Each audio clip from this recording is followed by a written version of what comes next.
There's a plan to hold CEOs and municipal managers accountable for environmental crimes. It could be a game changer in the fight against pollution, ecological neglect, and environmental degradation.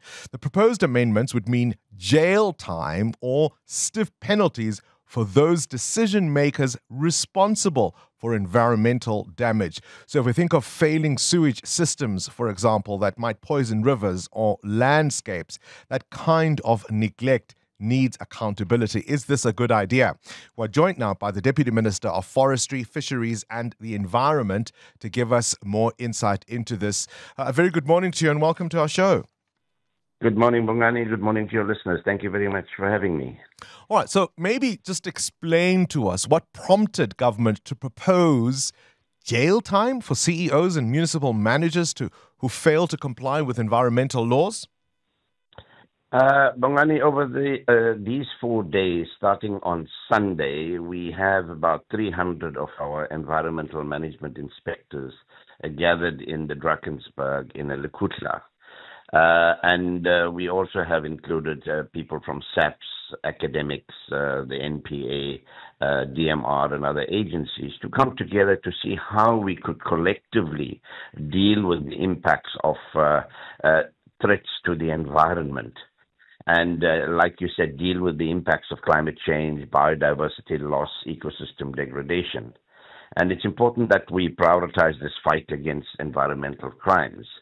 Now, from the reports that we have released, I've noted, being just 4 months in office, that, we issue a number of compliance notices, we issue a number of fines, matters go to court. Some of them take very, very long to be finalized in court. In some cases, we do get fines imposed, hefty fines. But I believe that we are still not doing enough, or the judiciary, and it's not our responsibility as the Department of Environment, is not doing enough to send a strong message out to these transgressors. But some of those fines, if I may come in there, some of those fines can be 5 million, 10 million, even 20 million rand for environmental offences. You don't think those are significant? No, in fact, what you're talking about is small change. Just a few days ago, the Balfour Magistrates Court imposed a fine of 160 million rand on a municipality that contravened NEMA. But eventually, it was brought down to 40 million. But, the question is, are these fines, these cash fines doing enough? Are they punitive enough?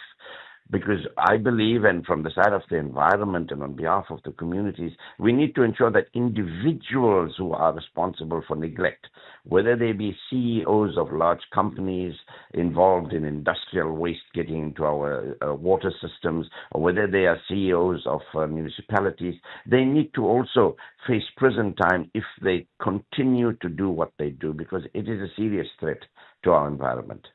All right. I mean, and to be clear here, we're not just concerned about, and although I understand that is a genuine issue, we're not just concerned about, say, dead fish in a river, for example. We're really concerned about the threat to human life. Correct. Air pollution.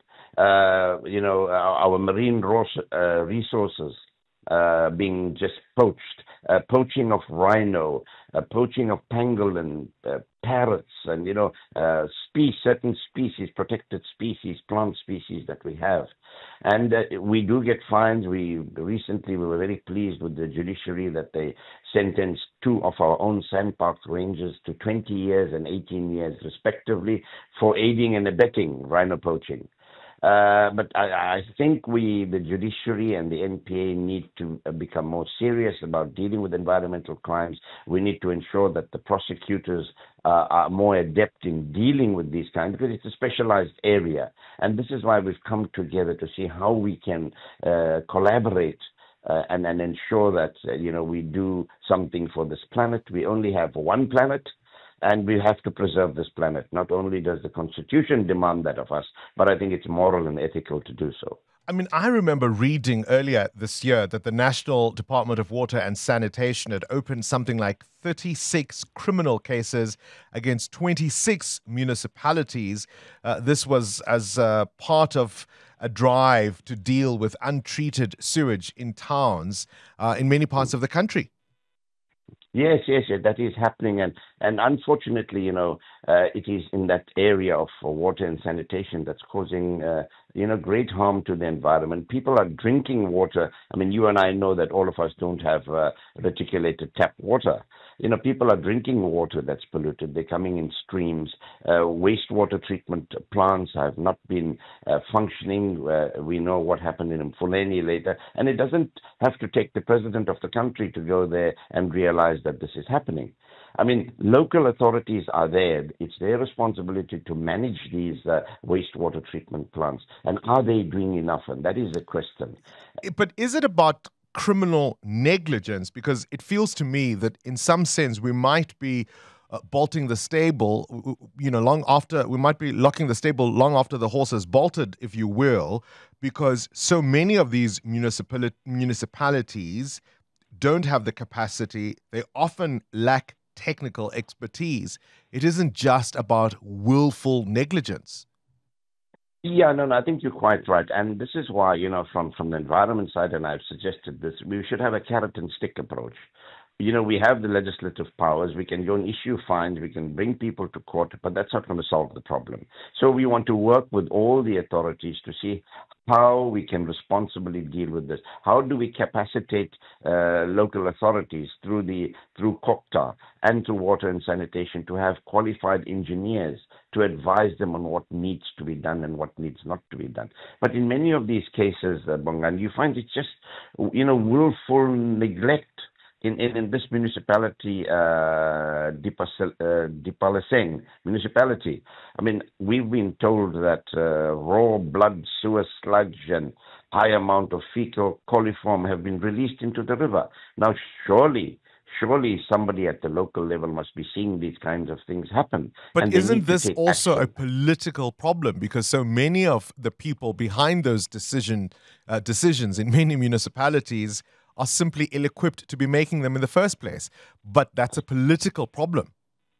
Yeah, I don't want to venture into that territory. It could be. But it's a fair point. It's a fair point. We know that often people are appointed because of their political connections rather than their expertise to run municipalities. And that can go from officials working as municipal managers or within the municipalities to the political principals. Absolutely. Competence must be the order of the day, wherever we are. And, you can't have an incompetent municipal manager or a CFO because it's specialized. You can't have an incompetent engineer. So you are quite right that the competence of these individuals that are responsible, must be in check all the time. And whether they are appointed through political connections or not, that's not something that we must actually do. We should be appointing competent people to deal with this issue. But that's exactly why I'm raising the point. I mean, I remember interviewing the then COCTA minister, Dr. Zweli Mkhize. I think it was about 2018. And at that time, he was talking about CFOs and municipal managers in many municipalities, the majority of whom at that point couldn't read basic financial statements. You're right. You are right. So it's a very, very valid point that you are raising.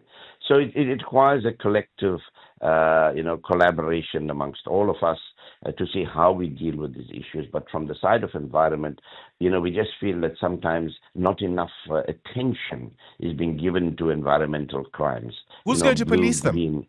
Who's going to police those environmental crimes? We've got environmental management inspectors, we call them EMIs, and they are the ones that have gathered at this Lekota. Well, not all of them. We've got about 4,000 of them in the country, of which about 2,000 are park rangers, and the others are EMIs at different levels, at metro level, at provincial level, and at national level. But I think they've been largely working in silos, and my message to them was very clear. Let's come together. Let's collaborate. Let's have, joint police stops everywhere where we deal with the issue of abalone poaching, rhino poaching, etc. We cannot continue working in silos, but they've got to be adequately trained, and this is what they are going through at the moment. And then we have to get the judiciary and SAPS on board as well, so they take these crimes quite seriously. Appreciate your time. Narend Singh is the Deputy Minister of Forestry, Fisheries and Environment. Do you think it's about time CEOs of private companies who make these decisions, who fail to make the right decisions, should not only face hefty penalties but jail time? Do you think we have the capacity? The NPA can barely prosecute the State Capture Commission cases, and now they must deal with this? Or do you think it's way overdue? Or are there other political considerations that we are not thinking about? Your thoughts. Current events, developing stories, tough questions. Your voice making a difference. This is Breakfast with Bongani Bingwa.